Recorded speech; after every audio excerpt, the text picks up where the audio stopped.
My name is Brianna Jenkins. I am 32 years old and I'm a pediatric nurse practitioner living in the suburbs of Atlanta, Georgia. For 5 years, I was the silent backbone of a marriage that everyone on the outside thought was perfect. I was the woman who balanced the checkbooks, managed the investments, and made sure my husband looked like the king he pretended to be.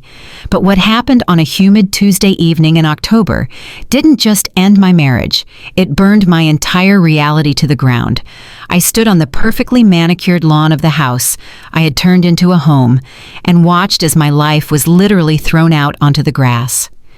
If you are listening to this and you have ever felt the cold steel of betrayal, or if you have ever been underestimated because you stayed silent to keep the peace, then you need to listen closely. This is not just a story about a breakup. This is a story about how I took a match to the gaslight my husband had been holding for years. If you are ready to see a narcissist get exactly what he deserves, please hit that like button right now, subscribe to the channel so you do not miss the justice that is coming, and tell me in the comments what city you are watching from right now. I stood there in my scrubs, feeling the damp evening air cling to my skin, while blue and red police lights bounced off the brick facade of my 2-story colonial house. My vintage Louis Vuitton suitcase, the one my grandmother gave me when I graduated nursing school, was lying open on the wet grass. My clothes were scattered everywhere like trash. Silk blouses mixed with dirt. My intimate apparel exposed for the entire neighborhood to see. I could see the neighbors' curtains twitching. I saw Mrs. Gable 3 doors down, holding her phone up, clearly live streaming the drama to her local Facebook group. My heart should have been breaking. I should have been on my knees crying, begging the man I married to let me back inside, but I was not crying. I looked up at the master bedroom window. The light was on. Tevin was standing there. He was wearing the silk robe I bought him for our anniversary. And he was not alone. His arm was wrapped tight around the waist of a woman I recognized instantly. Kylie, the 24-year-old Instagram model who claimed to be his yoga instructor. Tevin looked down at me with a smirk that made my stomach turn. He dangled a shiny new set of keys in the window, ensuring I saw them. He mouthed the words, "You lose." He thought he had won. He thought he had just kicked me out of his house. He thought that because he was the loud, confident real estate agent, and I was just the nurse, that he held all the power. He had no idea. He did not know that the house he was standing in did not belong to him. He did not know that the locks he just paid a locksmith $500 to change were about to be drilled out by a federal marshal. I did not scream. I did not make a scene for the neighbors. I simply reached into the pocket of my scrub pants and pulled out my phone. My hands were steady. I dialed one number. It was not my mother. It was not the police. It was a man named Mr. Sterling. I checked my watch. It was 8:15 in the evening. By 8:45, Tevin would wish he had never been born.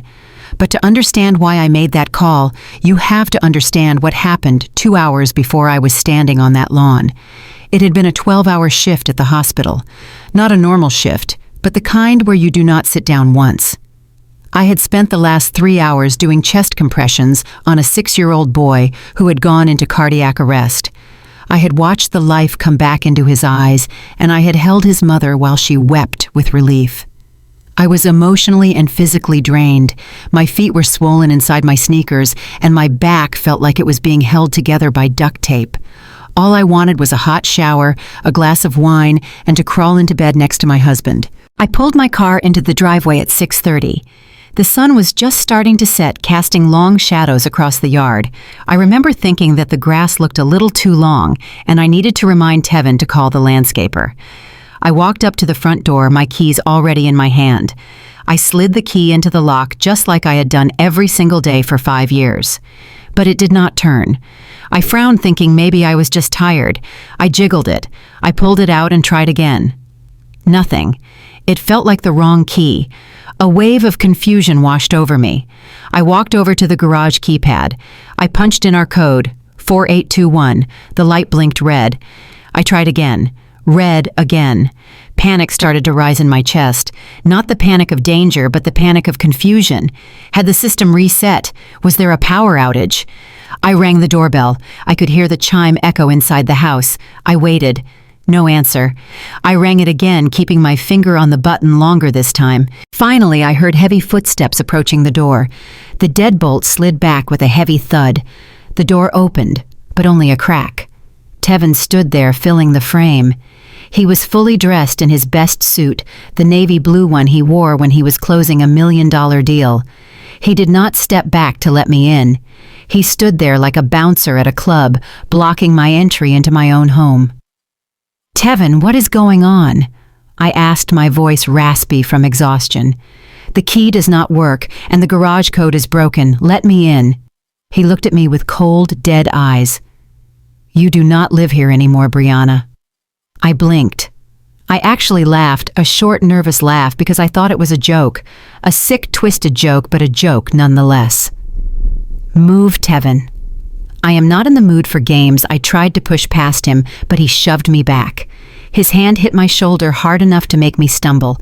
He reached behind the door and grabbed a manila envelope. He threw it at me. The papers fluttered to the porch floor. "You have been served," he said, his voice flat and devoid of any emotion. "My lawyer says it is abandonment. You have not slept here in 3 nights. That is grounds for immediate separation, and since the house is in my name, I am changing the locks." I stared at him, my mouth open. Abandonment. Tevin, I was at the hospital. I screamed. I was working. I was saving lives. "You know I had 3 back-to-back shifts because we are short-staffed. You literally packed my lunch for me 3 days ago." Tevin shrugged. "It does not matter what you say. The neighbors have not seen you. You are gone, and I am moving on. This is my house. I pay the mortgage. You are just a guest who overstayed her welcome." The rage that hit me was blinding. It was a hot, white heat that started in my toes and shot up to my brain. He pays the mortgage. That was his favorite line. He loved to brag to his friends that he paid the monthly mortgage of $4,000. He loved to act like the big provider. But he conveniently forgot the truth. He forgot that we could not even get approved for this house 5 years ago because his credit score was in the trash. He forgot that the only reason we were standing on this porch was because I put down $200,000 in cash for the down payment. $200,000 that my grandmother left me when she passed. That was my heritage. That was my safety net, and I used it to build a life with a man who was now looking at me like I was a stranger. "Tevin, that down payment was my money," I shouted, my voice cracking. "This is marital property. You cannot just lock me out." "Watch me," he spat. He slammed the door in my face. I heard the lock click. Then I heard the deadbolt. Then I heard the security chain slide into place. I was locked out. In my scrubs, with nothing but my car keys and my phone. I started banging on the door. I pounded until my knuckles were raw. "Open this door, Tevin. Open it, or I swear to God I will break a window." Now, that was when the police arrived. 2 squad cars pulled up to the curb silently. No sirens, just the lights flashing ominously. 2 officers stepped out. One was a younger white man, Officer Miller, his name tag read. The other was older, looking tired. They walked up the driveway, their hands resting near their holsters. "Ma'am, step away from the door," Officer Miller said, his voice authoritative and sharp. I turned around, my hands up. "Officer, this is my house. My husband has locked me out. He is claiming I abandoned the property, but I was at work. I am a nurse." I pointed to my scrubs, as if that would prove my sanity. The door opened behind me. Tevin stepped out, but he had changed his demeanor completely. Gone was the arrogant, sneering man who shoved me.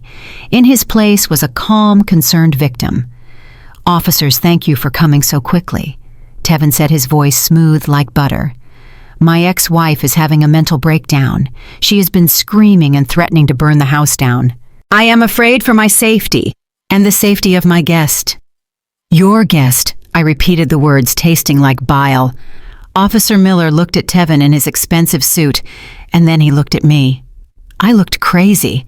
My hair was messy from a 12-hour shift. My eyes were red from crying over a dead patient, and now from rage. My scrubs were wrinkled. To the outside world, I looked unhinged. To them, Tevin looked like the respectable homeowner. "Ma'am, do you have identification with this address on it?" the officer asked. "My purse is inside," I yelled, pointing at the door. He locked my purse inside. Tevin shook his head sadly. "She moved out 3 days ago. Officers, she took her things. She just came back tonight to cause a scene because she found out I have moved on." Then she stepped out. Kylie. She walked out onto the porch wearing one of my oversized t-shirts. She looked tiny and fragile standing next to Tevin. She huddled into his side, acting like she was terrified of me. "She is scaring me, Tevin," she whispered loud enough for the police to hear. "She said she was going to hurt me." "Liar!" I screamed, lunging forward. Officer Miller stepped in front of me, his hand on my chest, pushing me back. "Ma'am, calm down or I will place you in handcuffs for disorderly conduct." The injustice of it felt like a physical blow. This woman was wearing my clothes, standing in my doorway next to my husband, and I was the one being threatened with arrest. "Officer, please," I pleaded, my voice shaking. "Check the records. My name is on the deed. Check the financial records." Tevin cut me off. "The house is in the Jenkins family name. She is not a Jenkins anymore, not after what she did." He was lying through his teeth, but he was confident, and confidence tricks people. The older officer sighed. "Look, folks, this is a civil matter. We cannot force him to let you in if he says you do not live here, and we do not see your name on any lease agreement right now. But you cannot stay here and scream, ma'am. You are disturbing the peace. You need to leave." I looked at the officers. I looked at Kylie, who was suppressing a smile. I looked at Tevin, who was staring at me with pure malice. "Is that it?" I asked quietly. "I just have to leave my own house." Tevin laughed. "Oh, wait, you did leave some trash behind." He disappeared into the house for a second and came back out with a small wooden box. My heart stopped. It was an antique mahogany jewelry box. It had belonged to my mother and her mother before her. It contained the only things I had left of them: my grandmother's pearls, my mother's wedding ring. Tevin raised the box over his head. "You want your stuff? Here." He threw it. He did not toss it to me. He threw it hard onto the driveway. The wood shattered on impact. I heard the sickening crunch of vintage jewelry being crushed against the concrete. Pearls scattered across the driveway, rolling into the drain. The gold clasp of my mother's necklace snapped. "Pick up your trash and get off my property," Tevin sneered. Kylie giggled, a cold sound that cut through the night air. Officer Miller looked uncomfortable, but he did not stop him. "You need to go, ma'am," he said again, softer this time. "Go stay with a friend. Sort this out in court tomorrow." I looked at the broken pieces of my mother's legacy. I looked at the man I had washed socks for cooked meals for and supported when he was broke. Something inside me snapped, but it was not a loud snap. It was a quiet click, like a safety being switched off on a weapon. I stopped crying. I stopped shaking. The nurse in me took over. The part of me that handles trauma and crisis. I took a deep breath. I walked over and picked up the largest piece of the jewelry box. I did not scramble for the pearls. I stood up straight. I looked Tevin dead in the eye. "You are right, Tevin," I said, my voice steady and cold. "I should go." I turned around and walked to my car. I did not look back as I heard the door slam shut. I did not look back as the police cars drove away, leaving me alone in the dark. I sat in the driver's seat of my car. I watched the upstairs light turn on. I saw their silhouettes in the window. That brings us back to right now. Me standing on the lawn, Tevin thinking it is over. But he forgot one thing. He forgot that when we bought this house, I did not trust his credit, and I definitely did not trust his spending habits. So I did not put the house in his name, and I did not put it in my name either. I put it in a trust.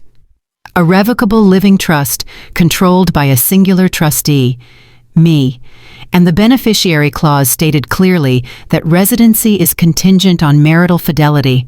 I looked at my phone screen. Mr. Sterling picked up on the first ring. "Mrs. Jenkins?" he said, his voice gravelly and serious. I saw the alert on the security system. "Is everything all right?" I watched Tevin kiss Kylie in the window. "No, Mr. Sterling," I said. "Access the trust, activate the infidelity clause, and bring the eviction notice. You have 30 minutes. I drove away from the house that was no longer my home, with my hands gripping the steering wheel so tight my knuckles turned white. The adrenaline that had fueled my confrontation with Tevin was starting to fade, and in its place, a cold, heavy exhaustion was settling into my bones. It was the kind of tired that sleep could not fix. I needed a sanctuary. I needed a place to think, to plan, and to wash the feeling of betrayal off my skin. I pulled into the parking lot of the Marriott downtown. It was not the most luxurious hotel in Atlanta, but it was clean, it was safe, and it was far enough away from the suburbs that I knew I would not run into anyone from the Homeowners Association. I parked my car, grabbed my purse, and walked into the lobby. The air conditioning hit me like a wall of ice. I walked up to the front desk, trying to smooth out my wrinkled scrubs, trying to look like a respectable nurse coming off a shift, and not a woman whose husband had just thrown her life onto the lawn. The receptionist was a young woman with bright pink braids and a kind smile. She looked at me and then at my lack of luggage. "Can I help you, ma'am?" she asked. "Yes," I said, my voice sounding surprisingly steady. "I need a room for tonight, just a standard king, maybe for a few nights. I just need to rest." She nodded, typing away on her keyboard. "We have a room available on the 10th floor. It will be $240 a night plus tax. Is that okay?" I nodded. "That is fine. Just get me into a room, please." I reached into my wallet and pulled out my Chase Sapphire Reserve card. This was our joint credit card, the one we used for everything: groceries, vacations, dinners, and business expenses. It had a $50,000 limit. I handed it to her. She swiped it. She waited.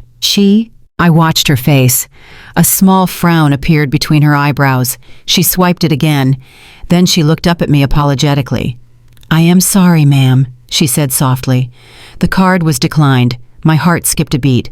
"That is impossible," I said. "I just paid the bill last week. There is a zero balance on that card. Try it again, please. Maybe it is the chip." She nodded and tried manually entering the numbers. I stood there tapping my fingers on the marble counter, feeling the heat rise in my cheeks. Behind me, a businessman in a suit cleared his throat, impatient to check in. The receptionist looked up again, her eyes full of pity. I hate that look. The look of pity from a stranger. It is worse than anger. "It is declined again, ma'am," it says. "Do not honor. Do you have another form of payment?" My hands started to tremble. I pulled out my debit card, the one linked to our joint checking account, the account where my direct deposit from the hospital went every 2 weeks, the account that held our savings, my rainy day fund, and the money for the household bills. "Try this one," I whispered. She swiped the debit card. The silence stretched on for what felt like an hour. Then she shook her head. "Insufficient funds."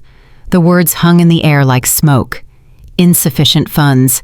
That account had over $80,000 in it this morning. I knew because I checked it before I went into work. I felt the room spin. "I am sorry," I mumbled, snatching the cards back. "I must have flagged them for fraud or something. I will call the bank." I walked away from the desk, feeling the eyes of the businessman burning a hole in my back. I did not go to the elevators. I walked straight out the automatic doors and back into the humid night air. I got into my car and locked the doors. The safety of the locked car was the only thing keeping me from screaming. I pulled out my phone and opened the banking app. Face ID recognized me, and the little loading circle spun round and round. "Please," I prayed. "Please let this be a mistake. Please let this be a system error." The screen loaded. My breath caught in my throat. The balance on the checking account was 0. The balance on the savings account was 0. The investment account was empty. I scrolled frantically through the transaction history. Pending, pending, pending. All of them were wire transfers initiated 2 hours ago, right around the time I was trying to open my front door. The destination for the funds was not a recognizable bank. It was an LLC I had never seen before. Tevin Global Holdings, followed by a swift code that indicated an offshore account, the Cayman Islands. I dropped the phone in my lap. He did not just lock me out. He wiped me out. He had planned this. This was not a spur-of-the-moment decision because he was angry. You do not set up an offshore LLC and execute international wire transfers in 5 minutes. He had been planning this for weeks, maybe months. He waited until my paycheck hit. He waited until the mortgage was paid, and then he pulled the trigger. I sat there in the dark parking lot realizing the depth of his cruelty. Tevin was a real estate broker. He dealt with contracts, assets, and leverage for a living. He knew exactly what he was doing. He knew that in Georgia, divorce can be a long, drawn-out war. He knew that lawyers cost money. Retainers cost $5,000 to $10,000 up front. By draining the accounts, he was cutting off my oxygen. He was making sure I could not hire a forensic accountant to trace the money. He was making sure I could not hire a shark like Mr. Sterling. He wanted me desperate. He wanted me hungry. He wanted me to crawl back to him or beg him for a settlement just so I could afford a place to sleep. He wanted me to sign whatever unfair separation agreement he slid across the table just to make the pain stop. It was financial abuse, plain and simple. It was a power move designed to crush me into submission. I looked at my reflection in the rearview mirror. I looked tired. I looked broken. But beneath the exhaustion, I felt a flicker of something else. He forgot who he was dealing with. He forgot that I managed the finances for 5 years. He thought he was smart moving the money to the Caymans, but he left a digital footprint. I took a screenshot of the zero balance. I took a screenshot of the transfer details. This was evidence. Malicious dissipation of marital assets. Judges hate that. But evidence would not pay for a hotel room tonight. I had $40 in cash in my wallet. That was it. I could not go to my parents because they lived in Florida and I did not want to worry them yet. I could not go to my friends because Tevin had charmed them all and I did not know who I could trust. I leaned my head back against the seat and closed my eyes, trying to stop the world from spinning. And then it hit me. A wave of nausea so strong it made me gag. I leaned forward, taking deep breaths, trying to keep the bile down. My stomach churned violently. It was not just the stress. I knew stress. I worked in the ER. I dealt with life and death every day. This felt different. This felt physical. My hand went instinctively to my lower abdomen. I froze. The date. What was the date? It was October 14th. My period was late, but my period was always irregular, especially with the stress of the hospital. But then I remembered the appointment. 3 weeks ago, the IVF clinic. We had been trying for 2 years. Tevin had made a big show of wanting a legacy. He wanted a son. We had gone through 3 rounds of IVF, the injections, the hormones, the invasive procedures. It had cost us thousands of dollars and countless tears. The last round I had done it almost entirely alone because Tevin was too busy with work, which I now knew meant he was too busy with Kylie. I had gone in for the transfer alone. I had waited for the results alone. I had been so busy with work and the drama at home that I had not even checked the patient portal. I was supposed to get the blood test results back yesterday. I grabbed my phone again, my fingers trembling so hard I could barely type. I opened the email app. I searched for the clinic name, Atlanta Fertility Center. There was an email from yesterday morning. Subject line: test results available. I clicked the link. It asked for my password. I typed it in. My heart was pounding so loud I could hear it in my ears. The screen loaded. I scrolled down past the medical jargon, past the hormone levels. And there it was. One word in bold letters. Positive. Estimated gestation 6 weeks. I stared at the word until it blurred. Pregnant. I was pregnant. After 2 years of trying, after all the negative tests, after all the nights I cried myself to sleep feeling like a failure as a woman, I was finally pregnant. A baby. A life growing inside of me. But instead of joy, instead of the happy tears I had always imagined, I felt a cold wave of terror wash over me. I looked at the dark hotel looming above me. I looked at the empty wallet on the passenger seat. I thought about the man who had just thrown me out on the street, the man who was currently drinking champagne with his mistress in the house I paid for, the man who had stolen every penny we had.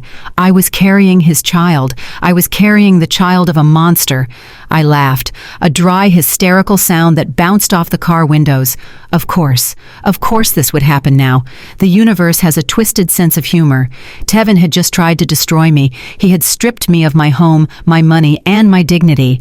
He thought he had cut all ties. He thought he was free, but he had no idea. He had just bound himself to me for the rest of his life, and he had no clue. I looked down at my stomach. I placed my hand flat against the scrubs. I am so sorry, I whispered to the tiny cluster of cells inside me. I am so sorry your father is a villain. But I promise you this. He will never hurt you, and he will pay for every single tear I am shedding right now." The nausea passed, replaced by a sudden, fierce clarity. This baby changed everything. Before this moment, I was fighting for money. I was fighting for a house. I was fighting for my pride. Now I was fighting for a future. I was fighting for a legacy. Tevin wanted to play dirty. He wanted to use the law to starve me out. He wanted to use leverage. Well, I just found the ultimate leverage. In Georgia, a judge will not look kindly on a man who leaves his pregnant wife homeless and penniless. If he thought the dissipation of assets was going to be a problem for him, wait until the family court finds out he endangered his unborn child. I wiped my face. I checked my rearview mirror. My eyes were dry. My jaw was set. I started the car. I did not have a hotel room. I did not have a credit card. But I had a full tank of gas, and I had a secret. I put the car in reverse. I was not going to sleep in my car. I knew a place Tevin did not know about, a place where I could be safe, a place where I could begin to plot the end of Tevin Jenkins. I drove out of the parking lot, leaving the Marriott behind. I was not the victim anymore. I was a mother, and God help anyone who tried to harm my child, even if that person was its father. Especially if that person was its father. The game had just changed, and Tevin was playing checkers while I was about to teach him how to play chess. My phone lit up on the passenger seat, and the name flashing on the screen made my heart jump. It was Emily, Tevin's sister-in-law, his older brother's wife. Emily was the only person in Tevin's family who I thought actually liked me. She was a white woman from the suburbs of Savannah who always sent me handwritten thank you cards and complimented my cooking even when Tevin's mother turned up her nose at it. Emily was the peacemaker, the one who rolled her eyes when the men got too loud or too arrogant. Seeing her name felt like a lifeline. I thought maybe she had seen what happened. Maybe she saw the live stream from the neighbors. Maybe she was calling to check on me, to offer me a guest room, to tell me that she thought Tevin was out of his mind. I wiped my eyes and picked up the phone. I needed an ally. I needed a friend. I slid the answer button and brought the phone to my ear. "Emily." I breathed out, my voice trembling. "Oh my God, Emily, he locked me out. He took everything."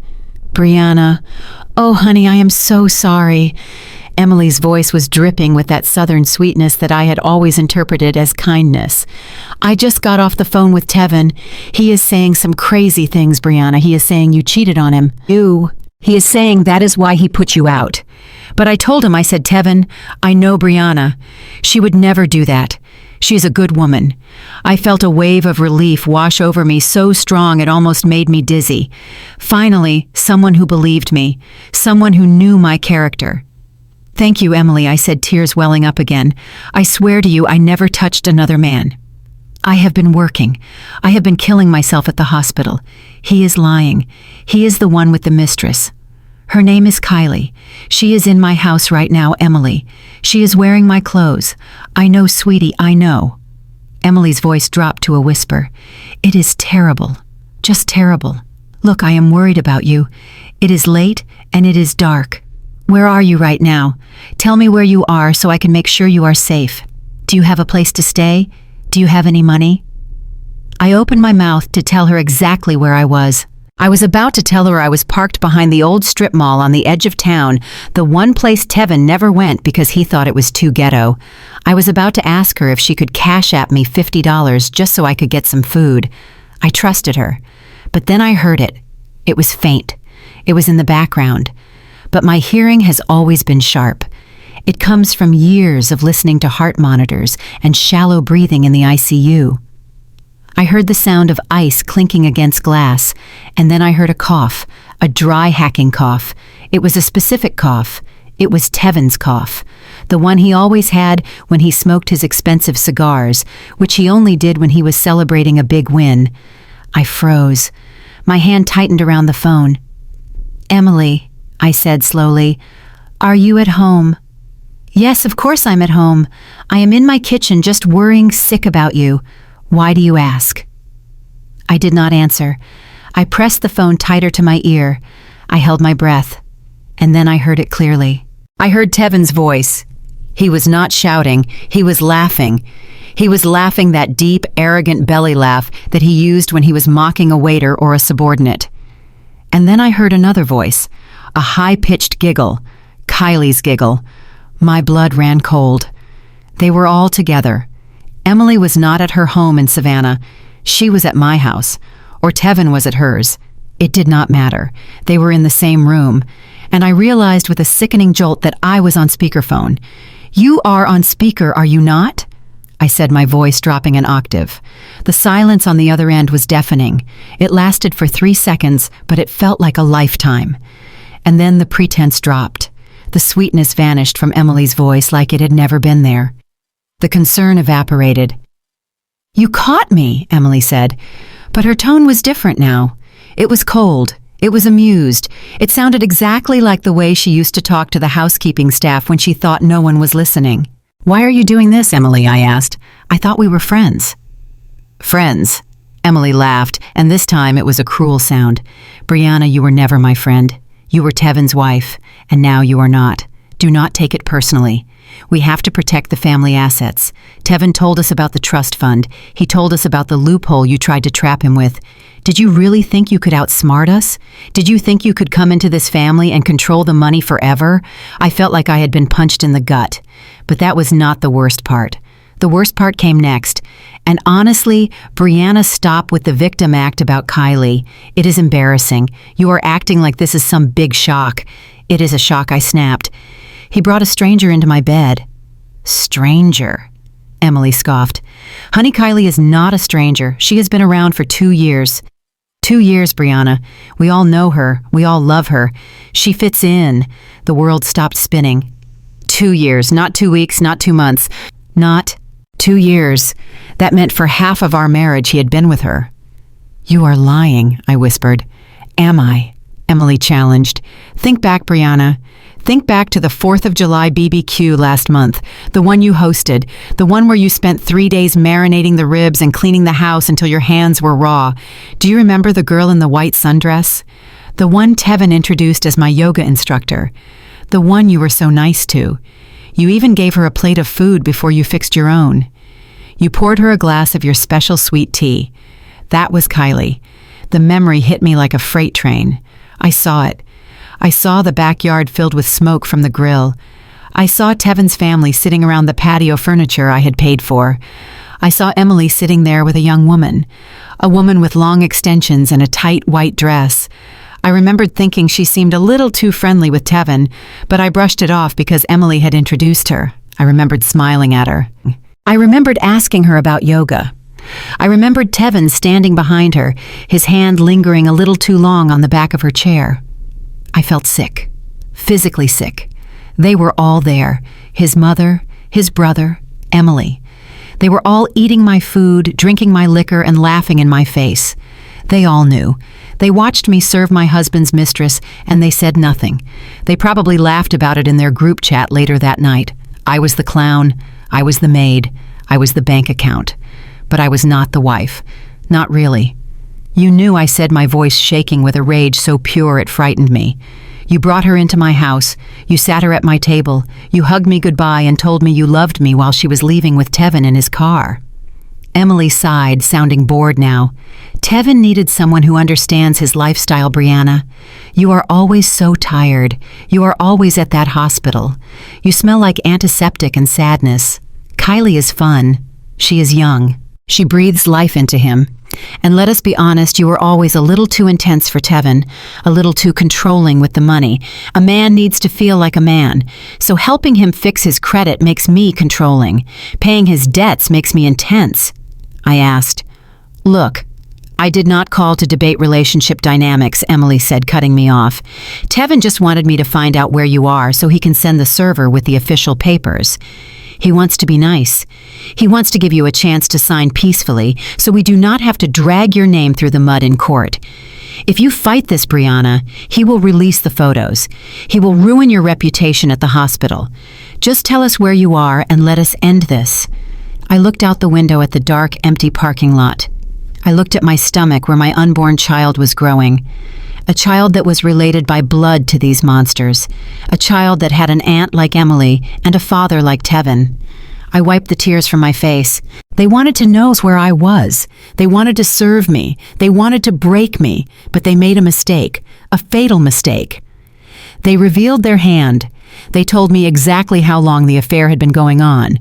2 years. That meant every financial document Tevin signed in the last 2 years was fraudulent if he was spending marital funds on her. That meant the infidelity clause in the trust was not just activated, it was nuclear. And they confirmed they were all conspirators. Brianna. "Are you there?" Emily asked, impatient now. "Where are you?" I took a deep breath. "I am exactly where I need to be." "Emily," I said, "and you can tell Tevin something for me. Tell him I remember the BBQ too. I remember that Kylie left her sunglasses on the patio table, and I remember Tevin drove her home, and I remember he came back 2 hours later smelling like vanilla perfume. I thought it was a new car air freshener, but now I know. And Emily, thank you. Thank you." "For what?" She sounded confused. "Thank you for confirming that you are all garbage. It makes what I am about to do so much easier." I hung up the phone. I did not just hang up. I blocked the number. Then I blocked Tevin's number. Then I blocked his mother's number. I sat in the silence of the car. The hurt was still there. The humiliation of knowing they had all laughed at me at my own party burned like acid. But the fear was gone. You cannot be afraid of people you do not respect, and I did not respect them anymore. They were not powerful, they were just mean, and they were sloppy. Emily thought she was being clever. She thought she was helping her brother-in-law corner his wife, but all she did was give me the timeline. 2 years. That was the magic number. In Georgia, if you can prove adultery and dissipation of assets for that long, the court can award you everything. Not just half, everything. I started the car engine. The vibration felt good against my hands. I knew where I had to go now. I was not going to a hotel, and I was not going to hide. I was going to the one place where Tevin hid his secrets. The one place he thought I never knew about because he thought I was just the stupid nurse who paid the bills. I was going to his storage unit, the one he rented under his LLC, the one where he kept the files he did not want the IRS to see. I had found the key 3 months ago in his laundry. I had made a copy just in case. I never thought I would need it.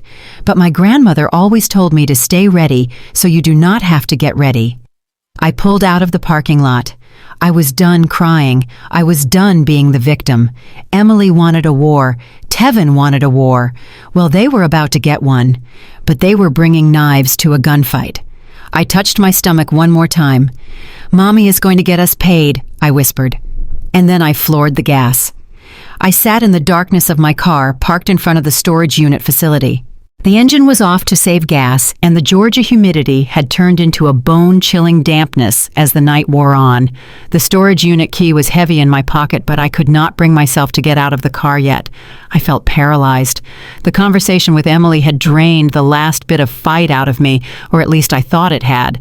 I was sitting there, rubbing my stomach, trying to process the fact that I was pregnant, homeless, and alone, when my phone vibrated in my lap.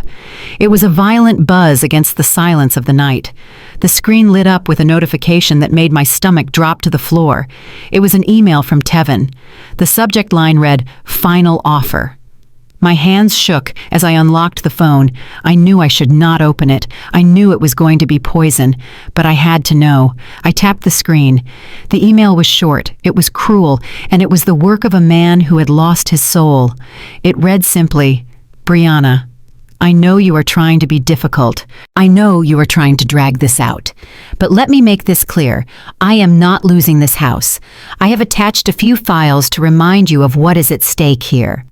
If you do not sign the quitclaim deed by noon tomorrow, giving me full rights to the property, these files will be sent to the nursing board.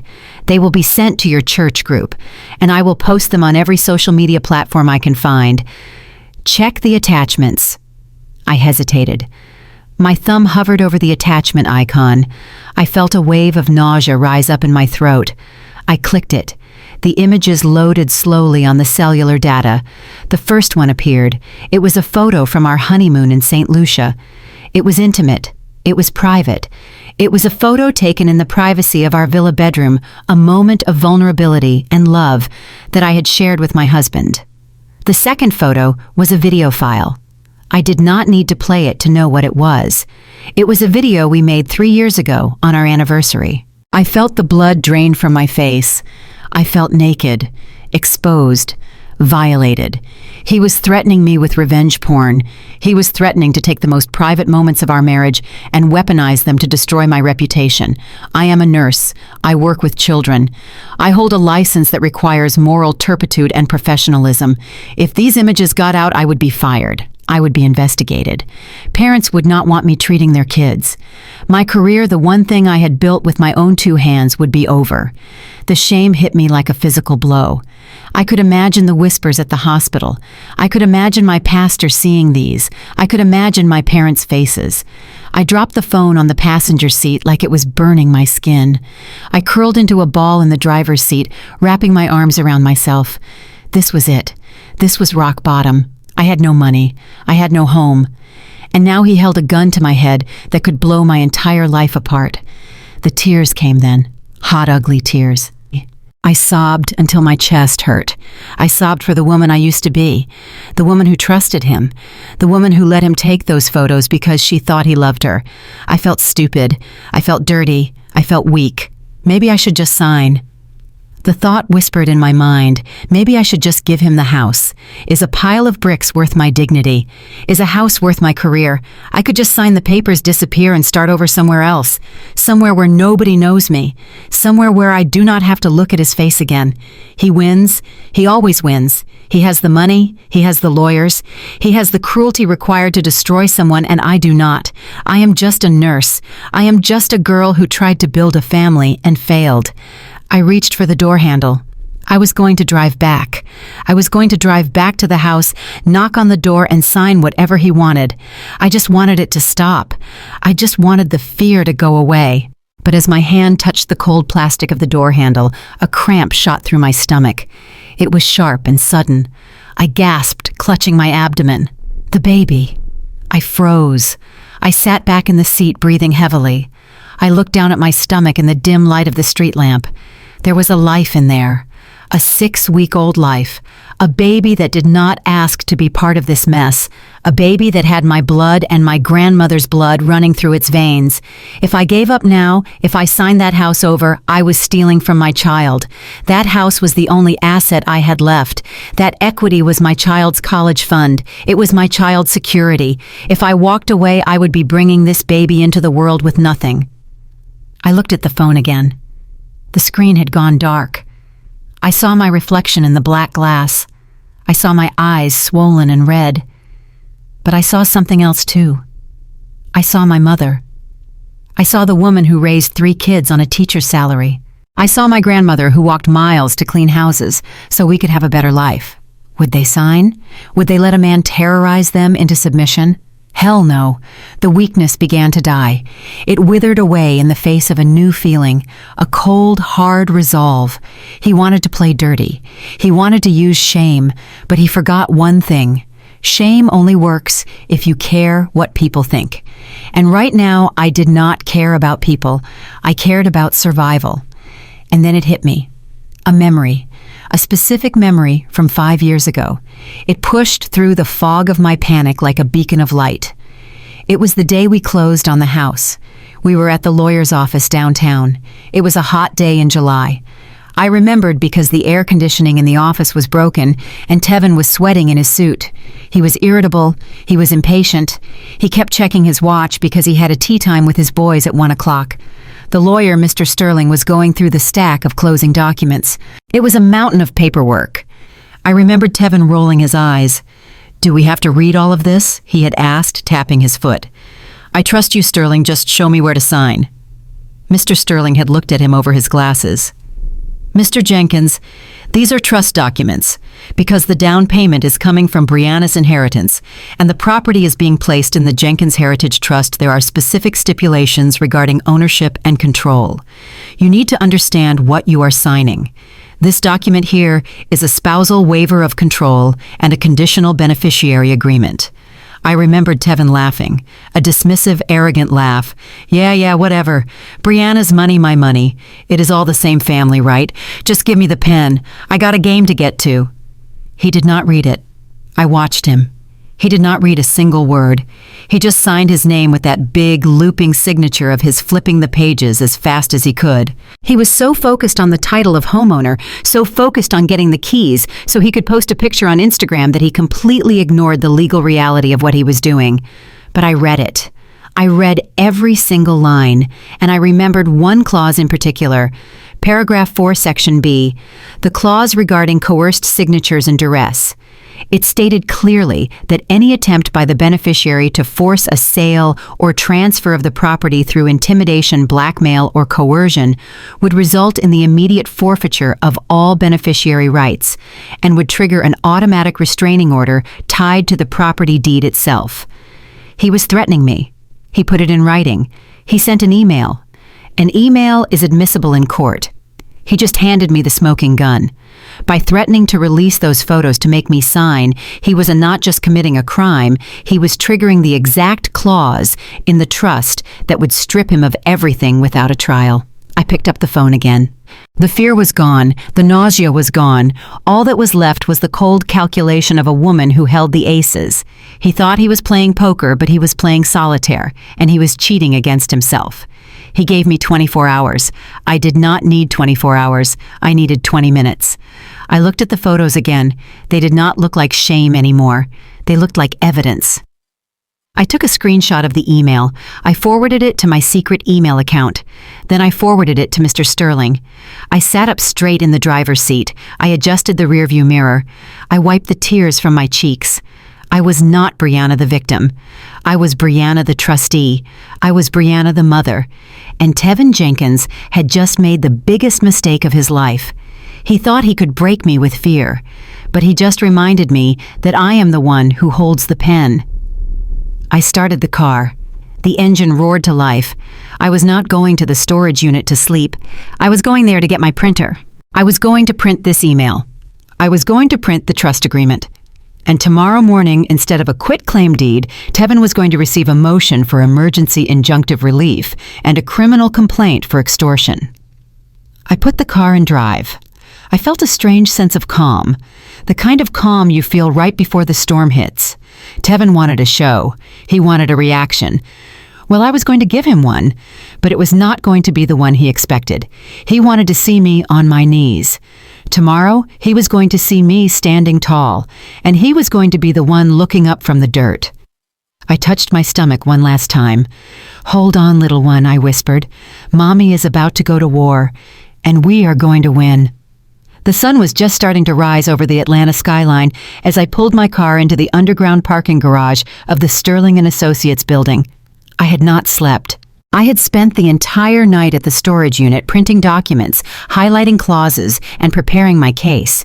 My eyes felt like they were filled with sand and my scrubs were wrinkled, but I did not care. I walked into the elevator and pressed the button for the 42nd floor.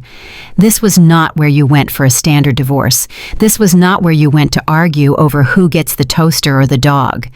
This was where you went when you wanted to dismantle someone corporately and financially. Mr. Sterling was not a family law attorney. He was an estate planner and a corporate shark who managed wealth for some of the oldest families in Georgia. The receptionist looked up as I walked in. She was a middle-aged woman with glasses perched on the end of her nose. She did not ask for my name. She simply nodded and pressed a button on her desk. "Mr. Sterling is expecting you." "Mrs. Jenkins," she said. "Go right on back." I walked down the long hallway lined with mahogany paneling and oil paintings of old white men who looked like they owned half the state. I felt small for a second, but then I touched the manila folder in my hand, the folder that contained the proof of Tevin's betrayal. I straightened my spine. I was not here to ask for favors. I was here to give orders. Mr. Sterling was standing by the window looking out at the city. He was a tall man in his 60s with silver hair and a suit that probably cost more than my car. He turned as I entered. "Brianna," he said, his voice warm but serious. "You look like hell. Sit down." I sat in one of the leather chairs opposite his massive desk. I did not waste time with pleasantries. I placed the folder on the desk and slid it toward him. "He knows," I said. "He locked me out. He drained the accounts, and he sent me this." I pulled out the printout of the blackmail email. Mr. Sterling put on his reading glasses and picked up the paper. He read it in silence. His face remained impassive, but I saw a muscle in his jaw tighten. "Amateur," he muttered. He looked up at me. "He is threatening a trustee with extortion. Does he have any idea who he is dealing with?" "No," I said. "He thinks he is dealing with his wife. He thinks he is dealing with a nurse. He forgot he is dealing with the person who controls his entire lifestyle." Mr. Sterling leaned back in his chair, steepling his fingers. "Brianna, we set this trust up 5 years ago to protect your inheritance. We called it the Jenkins Heritage Trust to stroke his ego. We let him think it was a family asset. But the language is clear. You are the grantor. You are the trustee. He is merely a conditional beneficiary. And the conditions are strict." I nodded. "I know. Infidelity, moral turpitude, and now extortion." Mr. Sterling opened the thick leather-bound binder on his desk. He flipped through the pages until he found what he was looking for. Here it is. Clause 7, Section C, the scorched earth provision. We joked about this when we drafted it, Brianna. We called it the nuclear option. If you activate this, it does not just remove him from the deed. It triggers a recall of all assets purchased with trust funds. That includes the cars. That includes the furniture. That includes the down payment on his office space. And because he used the house as collateral for his business loans without your permission, which is a violation of the trust, the bank will call those loans immediately. He took off his glasses and looked me in the eye. "I need you to understand what this means, Brianna. If we do this, Tevin will not just lose the house. He will lose his business. He will be bankrupt within 48 hours. He will likely lose his real estate license because of the fraud implications. This is not a slap on the wrist. This is a professional execution. Are you sure you want to go this far?" I looked at the man who had helped me protect my grandmother's legacy. I thought about the night before. I thought about Tevin standing in the window with Kylie. I thought about the text from Emily. I thought about the broken jewelry box on the driveway. But mostly I thought about the baby growing inside me. A baby whose father had left its mother with $0 in her bank account. I am sure I said, my voice steady. He did not hesitate to leave me homeless, Mr. Sterling. He did not hesitate to threaten my career with those photos. He declared war. I am just finishing it. Mr. Sterling nodded slowly. "Very well." He reached for his phone. "I am going to call the judge. We can get an emergency hearing ex parte, which means Tevin does not even need to be there. With the evidence of the blackmail and the unauthorized wire transfers, we will get a temporary restraining order and a writ of possession for the house by this afternoon." "Wait," I said. "I do not just want the house back. I want him out. Tonight. He is having a party. He thinks he won. I want him to feel exactly what I felt. I want him humiliated." Mr. Sterling smiled. A cold, sharp smile. "Well, then we better move fast. But Brianna, there is one more thing. The trust documents state that if the beneficiary is removed for cause, the trustee has the right to recover legal fees and damages from the beneficiary's personal assets. Since Tevin emptied the joint accounts, we can freeze his personal accounts to recoup those funds. But we have to prove that the money in those accounts came from marital assets." I pulled out another stack of papers from my bag. These were the bank statements I had been saving for years. The ones Tevin thought I threw away.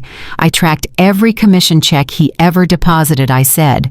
I tracked every transfer. I know where he hides his money. I know about the account in the Caymans.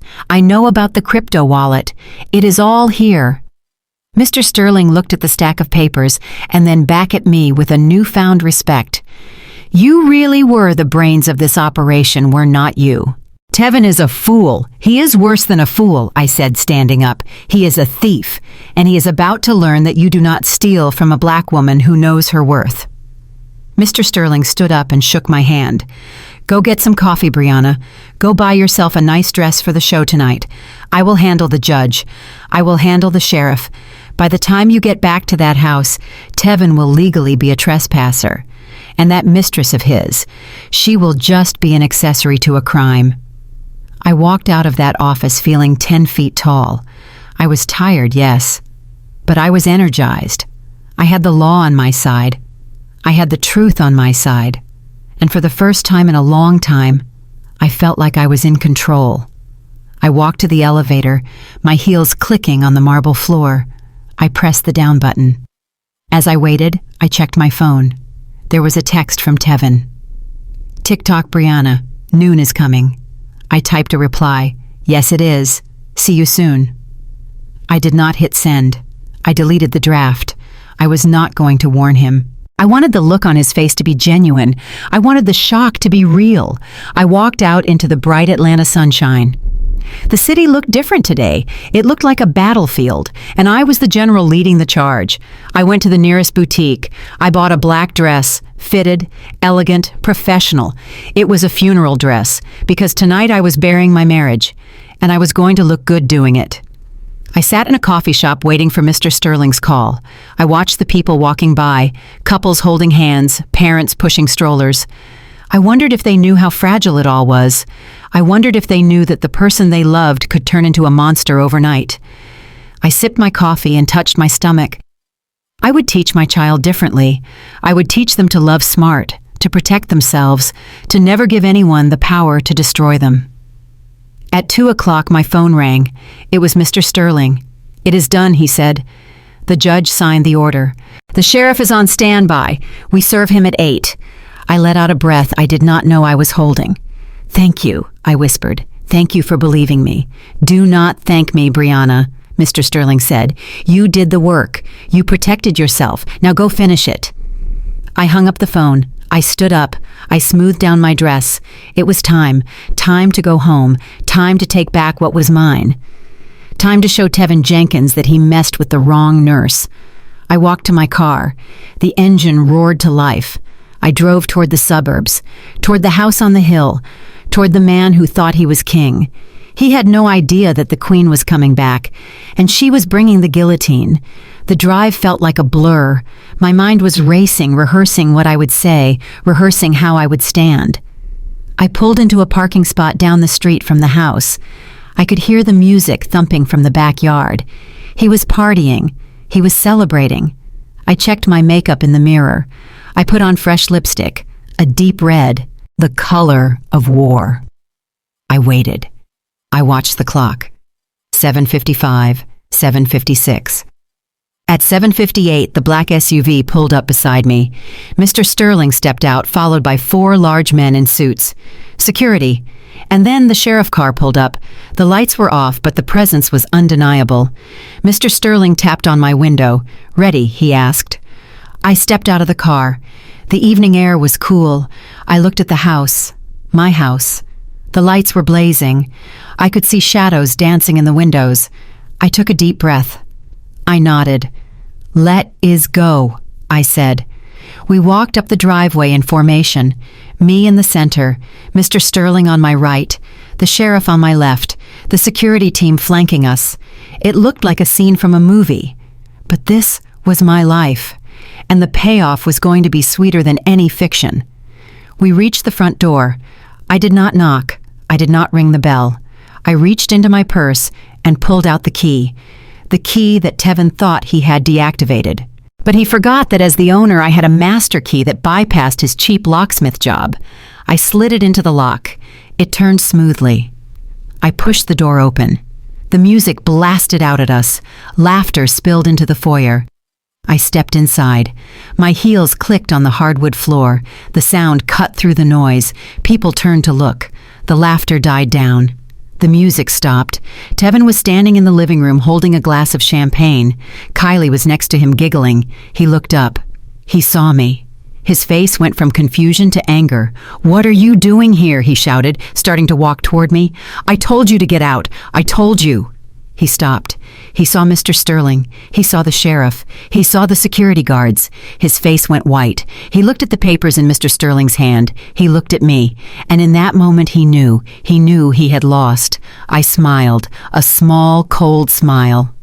"Hello, Tevin," I said.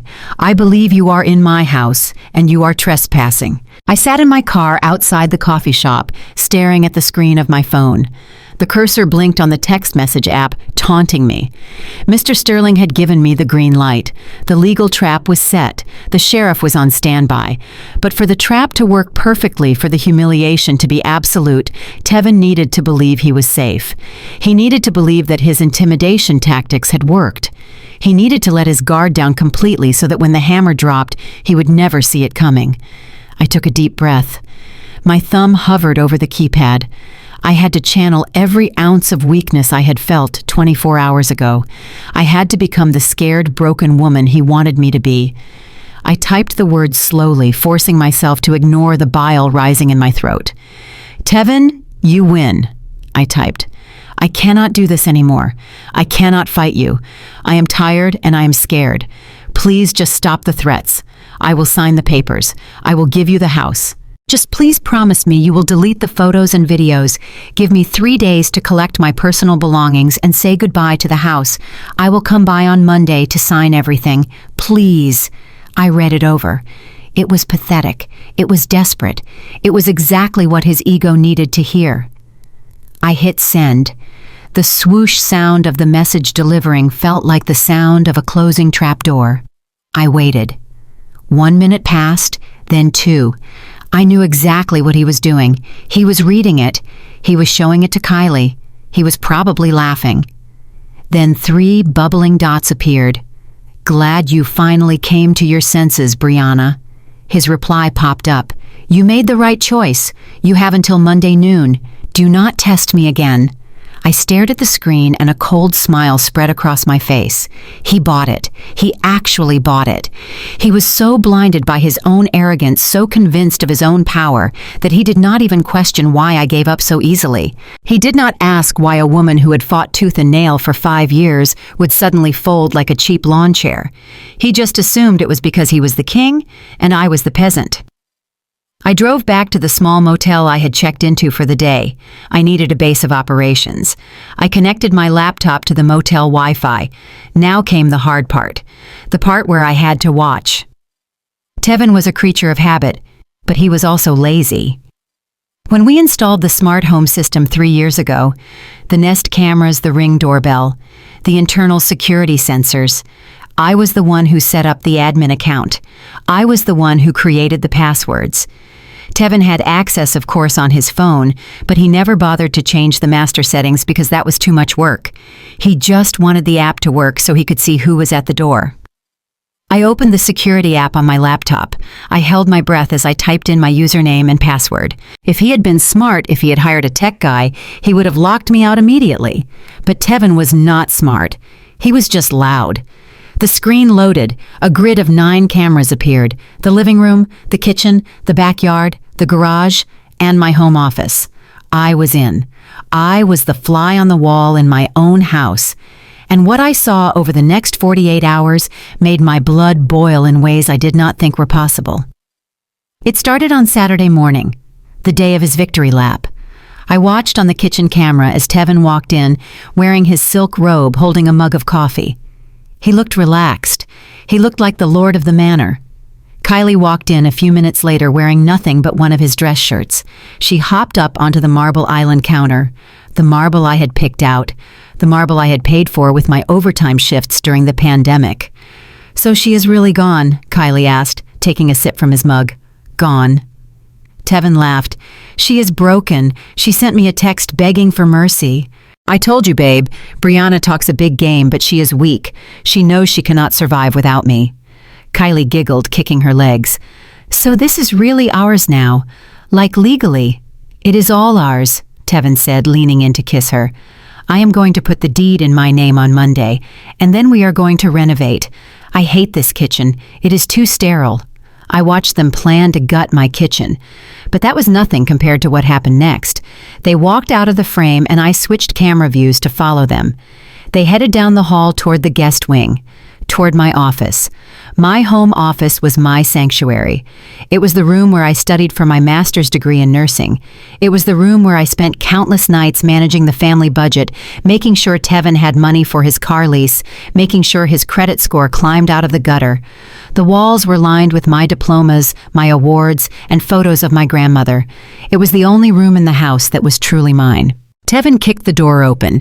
He stood in the center of the room looking around with disgust. "This room has to go," he announced. "It smells like her. It smells like old books and stress." Kylie twirled around the room, running her hands over my mahogany desk. "It is perfect for a home gym," she squealed. "Or maybe a yoga studio. The light is really good in here. We can rip out these bookshelves and put up mirrors. Wall-to-wall mirrors." "Yeah," Tevin agreed. "I need a place to lift, and you need a place to film your content. This is it." Then I saw it. The moment that made me want to drive over there and scream. Tevin walked over to the bookshelf. He picked up my framed Master of Science in Nursing degree. The degree that took me 3 years of blood, sweat, and tears to earn. He looked at it for a second. Then he tossed it into the trash can in the corner. "Trash," he muttered. Kylie laughed. She picked up a photo of me and my grandmother, the one taken right before she died. The one where she is holding my hand and telling me she is proud of me.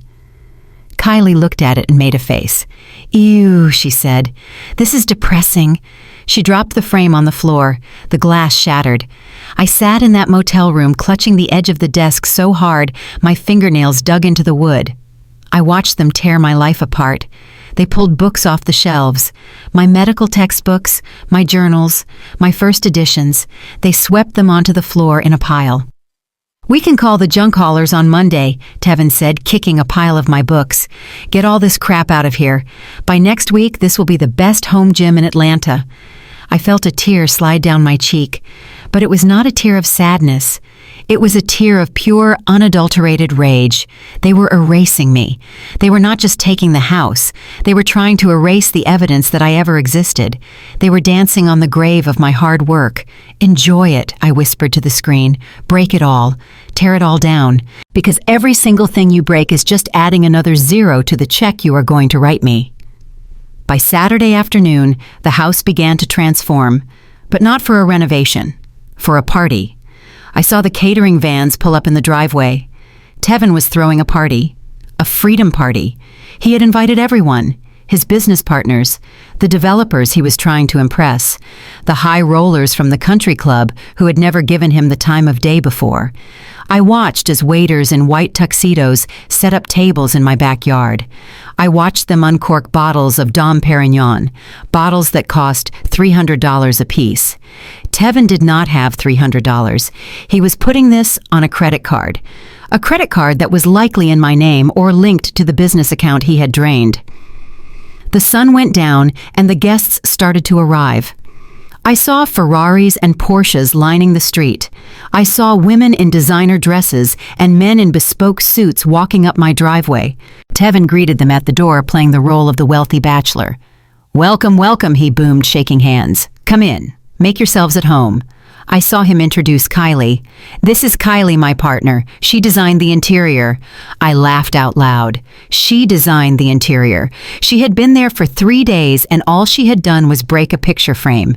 But the guests did not know that. They smiled and complimented her. They drank my wine. They ate the food prepared in my kitchen. I saw people I knew, people I thought were my friends. I saw Marcus, the investment banker who had come to our Christmas dinner. I saw Sarah, the real estate agent, who I had recommended to clients. They were all there, drinking his champagne, laughing at his jokes. Not one of them asked where I was. Not one of them asked about the wife who had built this home. It was as if I had never existed. Tevin led a group of men into the living room.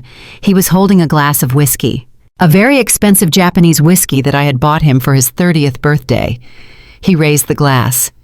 "Gentlemen," he said, his voice loud and slurred, "I want to propose a toast to freedom, to finally shedding the dead weight, to leveling up." To leveling up, the men chorused, clinking their glasses. Dead weight. That is what he called me. The woman who saved his credit score. The woman who nursed him when he had COVID. The woman who was carrying his child. I was dead weight. I watched Kylie clinging to his arm, beaming like she had won the lottery. She whispered something in his ear. He laughed and nodded. Actually, Tevin shouted, getting everyone's attention. "I have a special announcement. As of Monday, this house and my company are merging to form a new empire. And Kylie here is going to be the face of our new lifestyle brand. We are taking over Atlanta. The room erupted in applause. They clapped for the thief. They cheered for the mistress. It was a grotesque display of vanity and delusion. I checked the time on my laptop. It was 7:30. The party was in full swing. They were drunk. They were high on their own success. They felt untouchable. I picked up my phone. I dialed Mr. Sterling. "Are you watching this?" I asked. "I am," Mr. Sterling replied, his voice dry. "He is serving caviar. With your money." "Not for long," I said. "Are the boys ready?" "They are parked around the corner," Mr. Sterling said. "We are just waiting for your signal." I looked at the screen one last time. I looked at Tevin laughing, his head thrown back, thinking he was the king of the world. I looked at the broken glass of my grandmother's picture frame on the floor of my office. I closed my eyes for a second. I put a hand on my stomach. "Baby," I whispered, "watch closely. This is how you handle a bully." I opened my eyes. "Give them 10 more minutes," I said to Mr. Sterling. "Let him finish his drink. Let him think he has won, and then burn it down." I hung up the phone. I closed the laptop. I stood up and walked to the mirror in the motel room. I was wearing the black dress I had bought. I looked like a widow, but I was not mourning a death. I was dressing for an execution. I grabbed my purse. I grabbed the keys. I walked out of the motel room into the cool night air. The drive to the house was short, but it felt like the longest drive of my life. Every mile brought me closer to the end of my old life and the beginning of my new one. Tevin wanted a party. He wanted an audience. He wanted a spectacle. Well, he was about to get the biggest spectacle of his life. He wanted to show off his house. I was about to show him who really owned it. I pulled up down the street, watching the valet park a Bentley. I turned off my headlights. I waited in the dark. I watched the clock tick down. 7:58, 7:59. The music from the house was thumping. I could hear the bass rattling my car windows. It was a celebration of my erasure, but the music was about to stop. The party was over. And as the clock struck 8, I saw the headlights of the sheriff's convoy appear in my rearview mirror. It was time. I sat in the darkness of my car down the street from the house, watching the glow of the party lights reflect off the trees. The bass from the music was thumping so loud I could feel it in my chest even from a block away. But I was not looking at the house. I was looking at my laptop screen. The live feed from the security cameras was crystal clear. It was like watching a reality show where the stars were the people destroying my life. I had already seen enough to get the eviction order. I had seen the unauthorized party. I had seen the destruction of property. But I needed more. I needed something that would ensure Tevin could never hurt me or anyone else again. I needed a nail for his coffin. The party was reaching its peak. I watched Tevin pouring champagne onto the floor, laughing as his friends cheered. He was drunk on power. He was high on the adrenaline of thinking he had finally beaten me. But then I saw something shift. Tevin leaned over and whispered something to Kylie. She giggled and nodded, wiping her nose. They looked around, scanning the room like thieves. Tevin grabbed her hand and led her away from the crowd. They walked out of the living room and headed toward the kitchen. My heart started to race. The kitchen camera was my best camera. It was a 4K wide-angle lens with enhanced audio that I had installed to keep an eye on our new puppy when we were at work.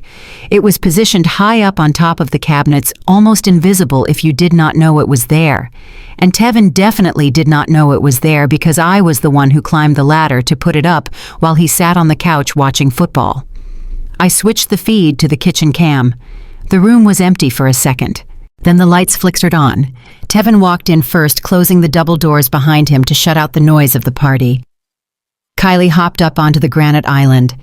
The same island where I used to meal prep his lunches. The same island where we had signed our marriage license. Tevin walked over to the pantry. He reached behind a stack of protein powder tubs and pulled out a small black bag. I leaned closer to the screen. My breath hitched in my throat. I knew Tevin liked to drink. I knew he liked to gamble, but this was new. He placed the bag on the counter. He unzipped it. He pulled out a clear plastic bag filled with white powder. Cocaine. Lord have mercy, I whispered to the empty car. He was not just partying. He was trafficking. He was bringing felony narcotics into a house owned by a family trust. I hit the record button on my laptop. My hands were trembling not from fear, but from the sheer magnitude of what I was witnessing. Tevin poured the powder onto the counter. My beautiful black granite counter. He pulled out a credit card to arrange it into lines. I squinted at the screen. It was a blue card. It was my Chase Sapphire card, the one he had reported stolen 2 days ago.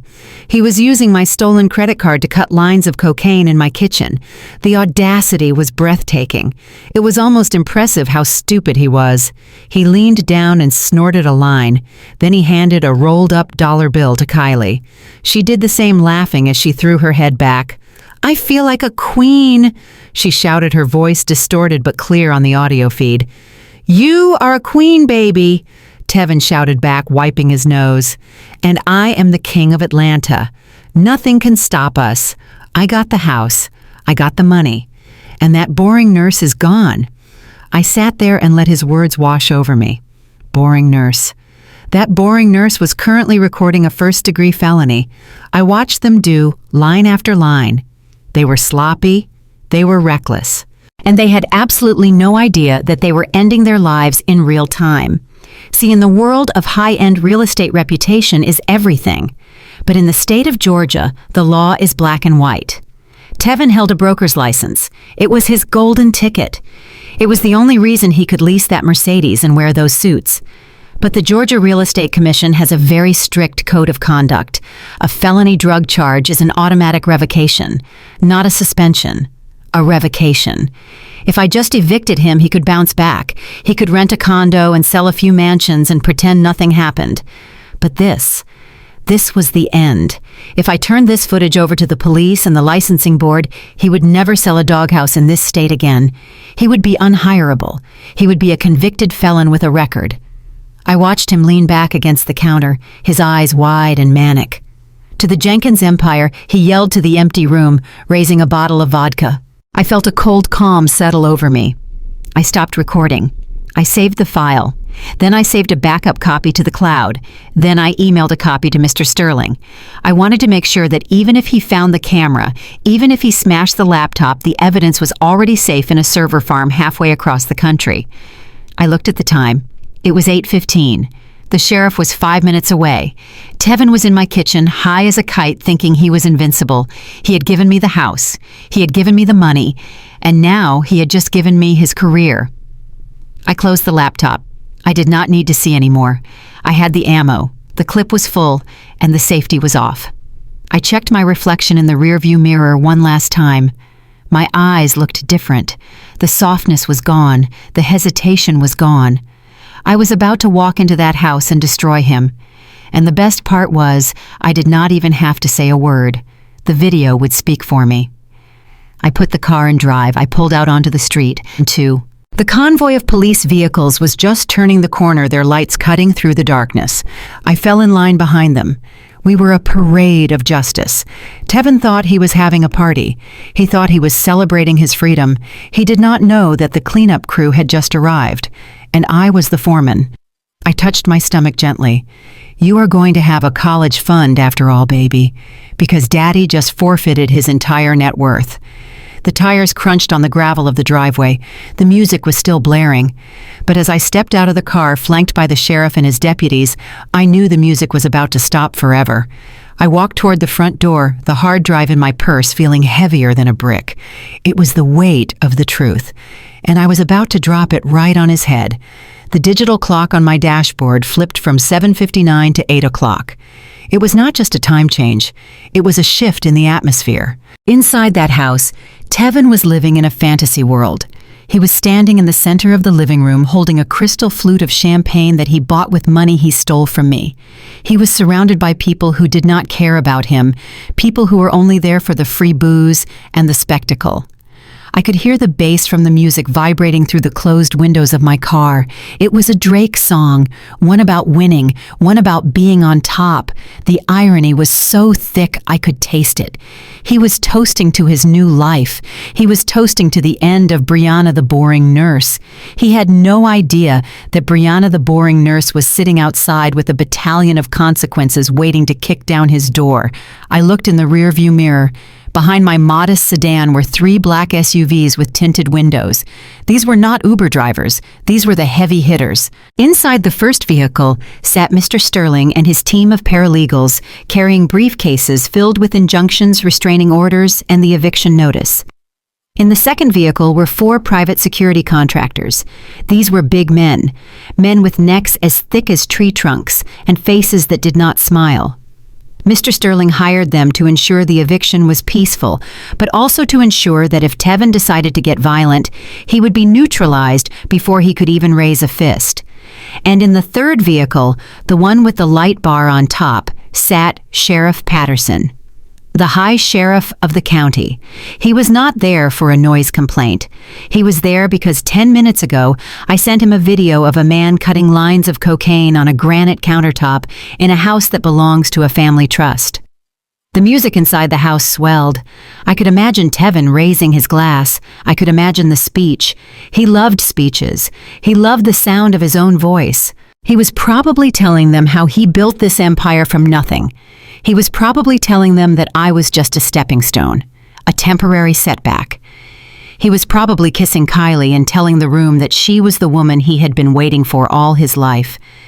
I put my hand on the door handle. My palm was cool and dry. The fear I had felt yesterday, the panic that had gripped me in the hotel parking lot was gone completely. In its place was a cold, hard resolve. It was the same feeling I got in the ER when a trauma patient rolled in. The emotions shut down and the training took over. I was not a wife anymore. I was a surgeon coming to cut out a tumor. I opened the car door. I stepped out onto the pavement. My heels clicked against the asphalt, a sharp rhythmic sound in the night air. I adjusted the hem of my black dress. It fit perfectly. It was sleek. It was professional. It was powerful. I was not coming here to cry. I was not coming here to beg. I was coming here to collect. Mr. Sterling stepped out of his SUV. He buttoned his suit jacket. He looked at me and nodded. He did not say a word. He did not have to. We had a plan. The security guards exited their vehicle, moving with a synchronized precision that was terrifying to watch. They fell into formation behind us. Sheriff Patterson stepped out of his cruiser. He adjusted his belt. He looked at the house, his face grim. He had seen the video. He knew exactly what was waiting for him inside. We began to walk. It was a slow, deliberate march up the driveway. The gravel crunched under our feet. The party guests who were smoking on the front porch saw us first. I saw the cigarettes drop from their mouths. I saw their eyes go wide. They stopped talking. They backed away. They knew immediately that this was not a social call. You do not bring a phalanx of men in suits and a sheriff to a housewarming party. The music was still blaring inside. They could not hear us coming. They were too busy celebrating their own greatness. We reached the front steps. I stood in the center. Mr. Sterling was on my right, holding the legal file like a weapon. The sheriff was on my left, his hand resting near his radio. The security team fanned out, blocking the exits, ensuring that no one could slip out the back. I reached for the door handle. I did not knock. I did not ring the bell. This was my house. I did not need permission to enter. I slid my key into the lock. The tumblers clicked. A satisfying sound. I turned the knob and pushed the heavy oak door open. The blast of noise hit us instantly. Laughter, shouting, the heavy thumping of the bass, the smell of expensive perfume mixed with the metallic tang of alcohol. The foyer was crowded. People were spilling out of the living room. But as we stepped across the threshold, the energy in the room shifted. It started as a ripple. The people nearest the door turned to look. They saw me. Then they saw the men behind me. The laughter died in their throats. They nudged their neighbors. The silence spread like a contagion, moving from the foyer to the hallway and finally into the living room. Someone turned the music down. Then someone turned it off completely. The sudden silence was deafening. All you could hear was the hum of the refrigerator and the nervous shuffling of feet. Tevin was standing in the center of the living room. He was mid-laugh, his head thrown back, his arm around Kylie's waist. He was holding court. He looked like he was on top of the world. He did not notice the silence at first. He was too drunk on his own ego. And that is why, gentlemen, you never settle. He was booming. You upgrade. You find someone who matches your energy. He looked down at Kylie, expecting her to giggle. But Kylie was not giggling. She was staring past him, her mouth hanging open, her eyes wide with terror. She dropped her plastic cup. It hit the hardwood floor with a hollow clatter, spilling red wine across the Persian rug. Tevin frowned. "Baby, what is wrong?" he asked. "You look like you have seen a ghost." He turned around.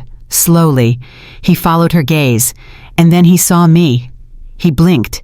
He looked confused, like his brain could not process the image in front of him. He was expecting a crying, broken woman in scrubs, begging for a place to sleep. He was expecting me to be alone. He was expecting to have the upper hand. Instead, he saw his wife standing tall in a black dress, looking like the CEO of a company he could never afford to work for. He saw the most expensive lawyer in Atlanta standing next to her. He saw 4 men who looked like they ate dumbbells for breakfast. And he saw the high sheriff of the county staring at him with a look of pure disgust. The color drained from Tevin's face. It happened instantly. 1 second he was flushed with alcohol and arrogance. The next, he was pale as a sheet. His hands started to shake. The champagne in his glass rippled. "Brianna," he stammered, his voice cracking. "What is this? What are you doing here?" I told you not to come back until Monday." He took a step forward, trying to regain his composure, trying to puff out his chest and play the alpha male. "Get out!" he shouted, pointing a finger at me. "Get out of my house. You are trespassing. I have guests. You are embarrassing yourself." I did not flinch. I did not blink. I just looked at him. I looked at the man I had vowed to love and cherish. I looked at the man who had betrayed me in the most intimate ways possible. And I felt nothing. No love, no hate, just a cold clinical detachment. Mr. Sterling stepped forward. He did not shout. He did not raise his voice. He spoke with the quiet authority of a man who knows he holds all the aces. "Mr. Jenkins," he said, his voice cutting through the silent room, "you are mistaken. You are the one who is trespassing, and the party is over." Tevin looked at Mr. Sterling. Then he looked at the sheriff. Then he looked back at me. His eyes darted around the room, looking for an escape, looking for an ally, looking for someone to tell him this was a bad dream. But no one moved. His friends looked at the floor. His business partners looked at their phones. Kylie took a step away from him. He was alone. For the first time in his life, Tevin Jenkins was completely and utterly alone. And I was just getting started. I took a step into the room, my heels echoing in the silence. "Hello, Tevin," I said softly. My voice was calm, but it carried to every corner of the room. "You wanted a reaction. You wanted to show everyone your new life. Well, here we are. Show them." I motioned to the sheriff. The sheriff stepped forward, his hand moving to his belt. Tevin's eyes went wide. He dropped the champagne glass. It shattered on the floor, shards of crystal flying everywhere. The arrival was complete. The trap was sprung. And now it was time for the execution. Tevin stood there in the center of the living room, his chest heaving, his face a mask of twisted rage and confusion. He looked at the sheriff, he looked at Mr. Sterling, and then he looked at me. The silence in the room was heavy, but it was a fragile silence, the kind that comes right before an explosion. Tevin was not used to being cornered. He was a salesman. He was a manipulator. In his mind, he could talk his way out of anything. He took a step forward, pointing a shaking finger at Mr. Sterling. "Who sent you?" he shouted, his voice cracking with desperation. "Did she call you? Did my wife call you?" He spun around to face the guests, his eyes wild. "This is ridiculous. This is a mistake. This is my house. I pay the mortgage. I built this life. Nobody comes into my house and tells me the party is over." He turned back to the sheriff, his aggression spiking. "Do you have a warrant? Because if you do not get the hell out of my living room, you are trespassing on private property. I know my rights. I am a taxpayer. I am a business owner." I watched him unravel. It was pathetic. He was trying to use volume to compensate for his lack of power. He thought that if he yelled loud enough, the laws of physics and the laws of the state of Georgia would somehow bend to his will. But Mr. Sterling did not budge. He did not blink. He simply reached into his briefcase and pulled out a thick document bound in a blue legal folder. "Mr. Jenkins." Mr. Sterling said, his voice cutting through Tevin's, shouting like a razor blade. "You seem to be laboring under a significant misunderstanding regarding the ownership of this property. You keep saying my house, but according to the deed recorded in the Fulton County Clerk's office 5 years ago, this house does not belong to you." Tevin froze. "What are you talking about?" he spat. "Of course it is mine. I live here." Mr. Sterling opened the folder. He held up a page. It was the deed. It was the document Tevin had signed without reading because he was in a rush to get to his golf game. "This property is titled to the Jenkins Heritage Trust," Mr. Sterling read aloud. "The grantor of the trust is Mrs. Brianna Jenkins. You, Mr. Jenkins, are listed solely as a conditional beneficiary. Do you recall what the conditions were?" Tevin stared at the paper. He looked like he was trying to read a foreign language. "Conditions," he mumbled. Mr. Sterling turned the page. Clause 14, Section B states that the beneficiary's right to reside on the property is contingent upon marital fidelity and the maintenance of a moral code that reflects the values of the trust. It further states that any act of adultery or any criminal activity conducted on the premises results in the immediate and automatic termination of beneficiary status. Mr. Sterling paused, letting the words sink in. The room was so quiet you could hear the ice melting in the punch bowl. Every guest was listening. Every business partner was listening. At 7:59 p.m. this evening, Mr. Sterling continued checking his watch. The trust was presented with irrefutable video evidence of both adultery and felony narcotics possession occurring within the home. As of that minute, your status as a beneficiary was revoked. You are no longer a resident, Mr. Jenkins. You are a guest who has overstayed his welcome. In legal terms, you are a trespasser. Tevin stumbled back as if he had been physically shoved. "That is bullshit," he screamed. "You cannot just kick me out. I have rights. I need 30 days' notice. I know the eviction laws." Mr. Sterling smiled, a cold, sharp smile that did not reach his eyes. "That would be true if you were a tenant with a lease, Mr. Jenkins. But you are not a tenant. You never signed a lease. You signed a beneficiary agreement. And that agreement has a specific clause for this exact situation. It is called the immediate vacate clause. You have exactly 30 minutes to remove your personal effects from the premises. Anything left on this property at 8:30 p.m. becomes the sole property of the Jenkins Heritage Trust." 30 minutes. Tevin gasped. His face went from red to a sickly shade of gray. "But my clothes, my computer, my car." "Your car is leased in the company name," Mr. Sterling noted, consulting another page. "And since the company accounts have been frozen due to the investigation into the dissipation of marital assets, I am afraid you cannot take the car either. It is currently being repossessed by the bank. The tow truck is waiting at the end of the block." The room gasped. It was a collective sound of shock. The facade was crumbling. The rich, successful real estate developer was being stripped naked in front of everyone he tried to impress. Tevin looked around the room. He looked for support. He looked for someone to jump in and defend him. But his friends were already backing away. They were putting their glasses down on the tables. They were reaching for their purses and their car keys. They were rats fleeing a sinking ship. Tevin turned to me. His eyes were pleading now. "Brianna," he whispered. "Brianna, please. This is insane. You cannot do this. We are married. We can talk about this. Do not do this in front of everyone." I stepped out from behind the wall of security guards. I walked into the center of the room. The crowd parted for me like the Red Sea. I felt the eyes of every woman in the room on me.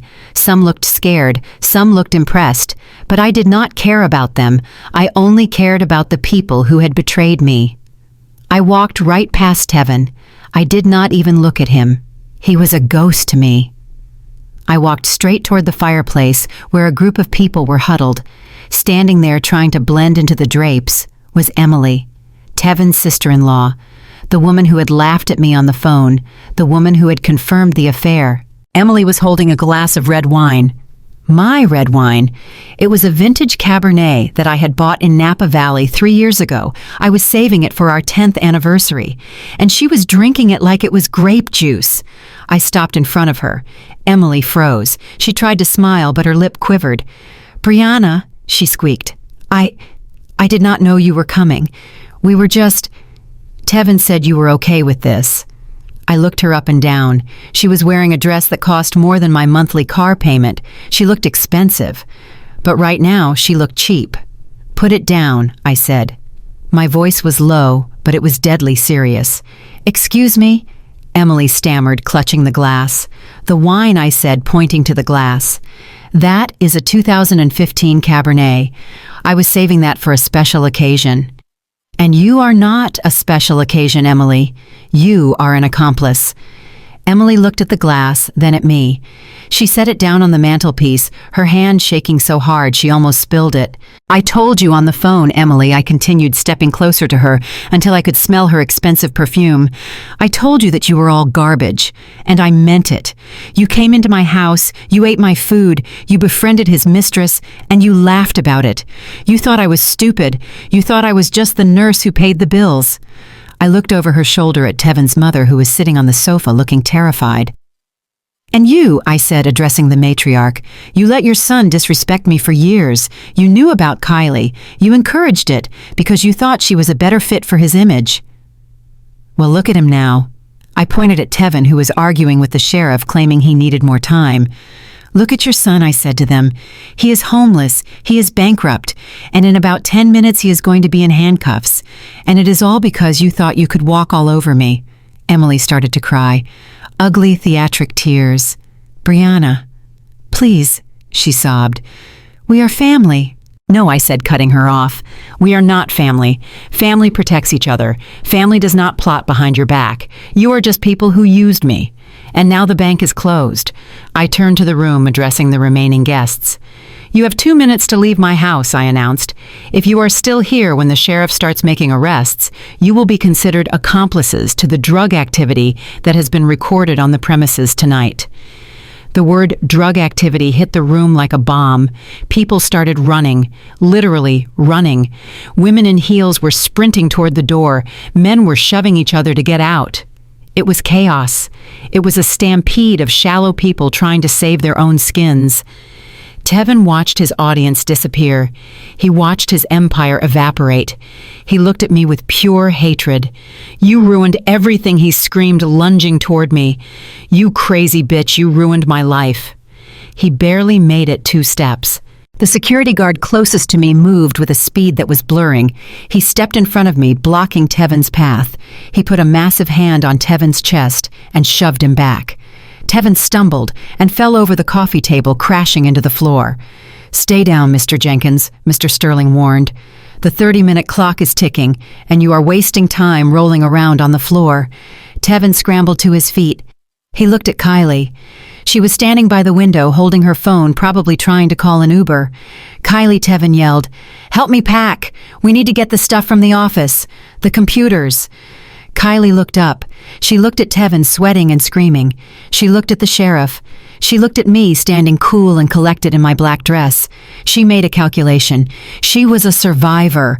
She was a gold digger. And she knew when the mine was empty. I am not going anywhere with you, Tevin. Kylie said, her voice cold and flat. You said you owned this house. You said you were rich. You are a liar. What? Tevin gasped. Baby, do not do this. We are a team. We are not a team, Kylie spat. I am single, and I am leaving. She started walking toward the door. Tevin looked like he had been shot. His mistress was leaving him. His friends had fled. His family was cowering in the corner, and his wife was standing over him, holding the keys to the kingdom. I walked over to where Tevin was standing. I stood toe to toe with him. He smelled like sweat and fear. You have 20 minutes left. Tevin, I whispered, I suggest you start with your shoes, because you are not going to be wearing those where you are going. He looked at me, and for the first time I saw it. I saw the realization hit him. He had underestimated me. He had underestimated the quiet nurse. He had underestimated the black woman who managed the books. And now he was paying the price. I turned my back on him. I walked over to the mantelpiece. I picked up the glass of wine Emily had set down. I looked at it. Then I poured it into the fireplace. The flames hissed as the expensive wine hit the logs. A waste, I said, loud enough for everyone to hear, just like the last 5 years. Mr. Sterling checked his watch. "19 minutes, Mr. Jenkins," he announced. I would hurry. The sheriff is getting impatient. The air in the room was so thick with tension, you could practically taste it. Tevin was cornered. He was stripped of his pride, his money, and his audience. All that was left was the raw, ugly rage of a narcissist who had finally lost control. He looked at the security guards forming a wall between us. He looked at Mr. Sterling checking his watch. And then he looked at me. It was not a look of regret. It was a look of pure, unadulterated hatred. He realized in that second that he could not charm his way out of this. He could not buy his way out, and he certainly could not talk his way out. The realization broke something inside him. "You think you are smart," he screamed, his voice shredding the silence. "You think you can take everything from me. I made you. You were nothing before me. You were just a nurse living in a one-bedroom apartment. I gave you this life." He was rewriting history even as his world collapsed. But I did not say a word. My silence was the gasoline on his fire. "I am talking to you, Brianna," he roared. And then he snapped. It happened in slow motion. I saw the veins in his neck bulge. I saw his fists clench. He lowered his shoulder and lunged. He did not care about the police. He did not care about the consequences. He just wanted to hurt me. He wanted to wipe the calm look off my face. He charged toward me like a linebacker screaming obscenities that echoed off the high ceilings. I did not move. I did not flinch, because I knew something he did not. I knew that the men standing in front of me were professionals. Tevin made it exactly 2 steps. The lead security officer, a man named Marcus, who was 6'4" and built like a tank, stepped forward. He did not punch Tevin. He did not kick him. He simply caught him. He grabbed Tevin by the lapels of his expensive suit jacket and used Tevin's own momentum against him. With a swift, fluid motion, Marcus pivoted and slammed Tevin into the hardwood floor. The sound of his body hitting the ground was sickening. It was a heavy thud followed by the sharp crack of air leaving his lungs. Tevin wheezed, curling into a fetal position. Marcus placed a knee on Tevin's back, pinning him to the floor effortlessly. "Stay down," Marcus commanded, his voice calm and bored. "Do not make this worse than it already is." Tevin groaned, his face pressed against the floorboards. He looked up, trying to find someone to help him. His eyes locked on Kylie. She was standing by the door, clutching her designer purse, looking at him with a mixture of horror and disgust. "Kylie," he wheezed, reaching a hand out toward her. "Baby, help me. Call your dad, call his lawyer, tell them I am being assaulted. We can sue them, we can take everything." I looked at Kylie. This was the moment. This was the payoff. She looked at the man on the floor. He was not the dashing, wealthy real estate mogul anymore. He was a sweating, groaning, broke man being held down by security in a house he did not own. Mr. Sterling took a step forward, adjusting his glasses. "Miss Kylie," he said smoothly, "before you make any calls, you should know that Mr. Jenkins' accounts are currently overdrawn by $40,000. His credit cards have been canceled, and that Mercedes outside, the repo man just hooked it up. If you are staying with him for the lifestyle, I am afraid the only thing he can offer you right now is a bus pass." Kylie looked at Mr. Sterling. Then she looked at Tevin. The calculation in her eyes was visible. She was doing the math. $0 plus 0 assets equals 0 interest. She laughed. It was a cold, cruel sound. Cruel. "You told me you were a millionaire," she spat at Tevin. "You told me she was the one dragging you down. You told me you owned this house outright." Tevin looked up at her, tears streaming down his face mixed with sweat. "Baby, I can fix this. It is just a misunderstanding. You are a fraud, Tevin." Kylie said, her voice dripping with venom. "You are a broke loser, and I do not date losers." She turned to me. She looked me up and down. There was no apology in her eyes, only a begrudging respect for the woman who had just won. "You can have him," she said to me. "I hope you kept the receipt." She turned on her heel and walked out the front door. She did not look back. She stepped over the broken champagne glass and walked out of his life as easily as she had walked into it. Tevin watched her go. He let out a sob, a broken, pathetic sound. His trophy was gone. His audience was gone. But we were not done yet. The sheriff stepped forward. He unhooked the handcuffs from his belt. The metal rattled ominously in the quiet room. "Mr. Jenkins," the sheriff said, his voice booming. "Get up." Marcus grabbed Tevin by the arm and hauled him to his feet. Tevin swayed, looking dizzy and defeated. "Am I being arrested?" he whispered. "For trespassing. This is a civil matter." The sheriff shook his head. "No, son. Trespassing is the least of your problems." The sheriff reached into his pocket and pulled out a plastic evidence bag. Inside was the bag of white powder Tevin had left on the kitchen counter. "We executed a plain view search of the kitchen based on the video evidence provided by the homeowner," the sheriff said. "This tested positive for cocaine. And given the amount in the bag, we are looking at possession with intent to distribute. That is a felony, Mr. Jenkins. A mandatory minimum sentence kind of felony." Tevin's knees buckled. The color drained from his face completely, leaving him looking like a ghost. Cocaine. He had forgotten about the drugs. He was so focused on the house, so focused on the party, that he had forgotten he left a bag of felonies sitting on the counter. "Turn around," the sheriff ordered. Tevin turned around slowly. He looked small. He looked fragile. The suit that I had bought him hung loosely on his frame. The sheriff slapped the cuffs on his wrists. Click, click. The sound was final. It was the sound of a door closing on his life. "You have the right to remain silent," the sheriff recited, spinning him around. "Anything you say can and will be used against you in a court of law." Tevin looked at me one last time. His eyes were red. His lip was bleeding. "Brianna," he whispered. "Brianna, please. The baby. Think about our future." I stepped closer to him. I looked him dead in the eye. I placed a hand on my stomach, protecting the life growing inside me from his toxicity. "I am thinking about the future, Tevin," I said, my voice steady and strong. "That is exactly why I am doing this. My child will not have a father who is a drug addict. My child will not have a father who is a thief. And my child will certainly not have a father who thinks it is okay to disrespect women." I motioned to the door. "Get him out of here," I said to the sheriff. "He is ruining the vibe." The sheriff nodded. He grabbed Tevin by the elbow and began to march him toward the door. Marcus and the other security guards flanked them, forming a human wall. Tevin tried to struggle, but it was useless. He was dragged out of the house he pretended to own, past the neighbors who were still filming, past the tow truck, taking his car, and into the back of a squad car. I stood in the center of the living room. The front door was still open, letting in the night air. I watched the flashing blue lights reflect off the walls. I watched the squad car pull away. I watched the taillights fade into the distance. Silence returned to the house. It was a heavy silence, but it was not oppressive. It felt clean.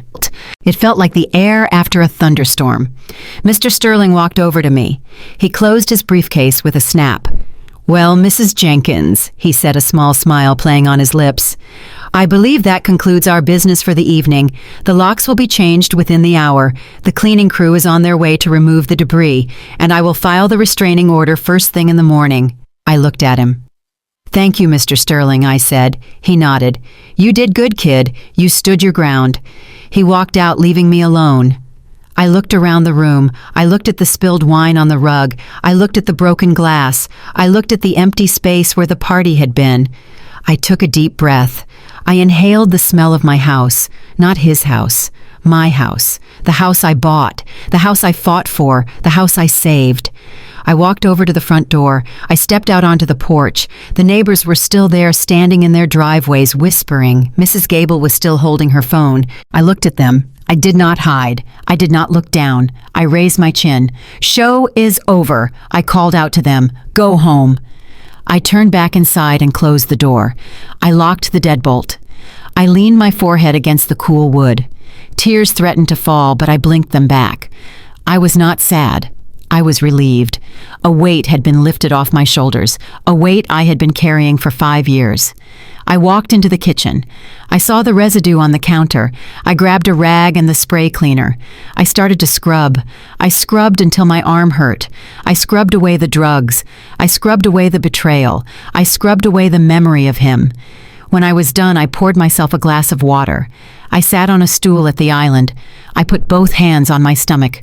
"We did it," I whispered to the baby. "The monster is gone, and we are still here. I was Brianna Jenkins. I was a nurse. I was a mother-to-be. And I was the owner of everything I saw. I had lost a husband, but I had found myself." And looking around at the quiet, empty house, I knew that was a trade I would make any day of the week. I took a sip of water. It tasted like victory. The flashing blue lights faded into the distance, leaving my street dark and quiet once again. I stood in the doorway of the home I had fought so hard to protect, listening to the silence. It was not the empty, lonely silence I had feared when I was sleeping in my car just 24 hours ago. It was the silence of victory. It was the sound of a storm that had finally passed, leaving the air clean and the ground solid beneath my feet. I walked back into my kitchen, the same kitchen where my husband had betrayed me, and I poured the rest of the cleaning water down the drain. As I watched the dirty water swirl away, I realized that I had not just cleaned my counters, I had cleansed my life. Tevin thought he was the architect of our success. He thought that because he wore the suits and drove the cars and talked the loudest, that he was the foundation of this family. But he made the same mistake that so many arrogant men make. He forgot who was actually pouring the concrete. He forgot who was laying the bricks one by one while he was out playing golf. He forgot that the person who builds the house knows exactly where the load-bearing walls are. And more importantly, she knows exactly which brick is loose. She knows exactly which beam to pull to bring the entire structure crashing down on top of you. Never underestimate the woman who stays silent while she builds your world. You might think her silence is submission. You might think her patience is weakness, but you are wrong. Her silence is observation. She is watching. She is calculating. She is keeping the receipts. And if you try to throw her out of the home she built, she will not just leave. She will dismantle it brick by brick until you are left standing in the rubble wondering what happened. Tevin learned that lesson tonight. He thought he could replace me. He thought he could erase me. Instead, he erased himself. I rested my hand on my stomach, feeling a sense of peace I had not felt in weeks. My child would grow up in this house. My child would run in this backyard. But my child would never see their mother disrespected. My child would never see their mother beg. They would know that their mother was a warrior who stared down a bully and won. They would know that their inheritance was safe, not because of a man, but because of a woman who knew her worth and knew the law. But as I looked at the fireplace where the embers of the log were still glowing, I remembered the glass of wine. I remembered the woman who stood there drinking my vintage Cabernet while her brother-in-law destroyed my life. Emily, the sister-in-law who pretended to be my friend. The woman who laughed at me on the phone. The woman who knew about the affair for 2 years and said nothing. Tevin was gone. Kylie was gone. But Emily was still out there. She thought she had escaped. She thought that because she walked out before the handcuffs came out, that she was safe. She thought she could just go back to her perfect life in Savannah and pretend this never happened. She is wrong. I picked up my phone. I opened the folder marked evidence. I scrolled past the videos of Tevin. I scrolled past the bank transfers. And I stopped on a recording I had not used yet. It was a recording from the internal security system captured 3 months ago. A conversation between Emily and Tevin that proved she was not just a bystander. She was involved. She had her hand in the cookie jar, too. I smiled. The night was over, but the work was not done. Tevin was just the beginning. If you enjoyed watching a narcissist get exactly what he deserved, then please hit that like button right now. Share this story with every woman you know who needs to be reminded of her own power. Share it with your sisters, your mothers, and your friends. Let this be a warning to the Tevins of the world that we are watching and we are not afraid to burn it all down to protect what is ours. And if you want to know what happens next, if you want to know how I used one phone call and a forensic accountant to turn Emily's perfect Southern life upside down, then drop a comment below. Type the words trust fund in all caps. If I see enough comments, I will release the next chapter. Because trust me, you do not want to miss what happens when I pay a visit to Savannah. My name is Brianna Jenkins. I am a survivor. I am a mother. And I am the woman who won. Thank you for listening to my story. Stay strong, stay smart, and always keep the receipts.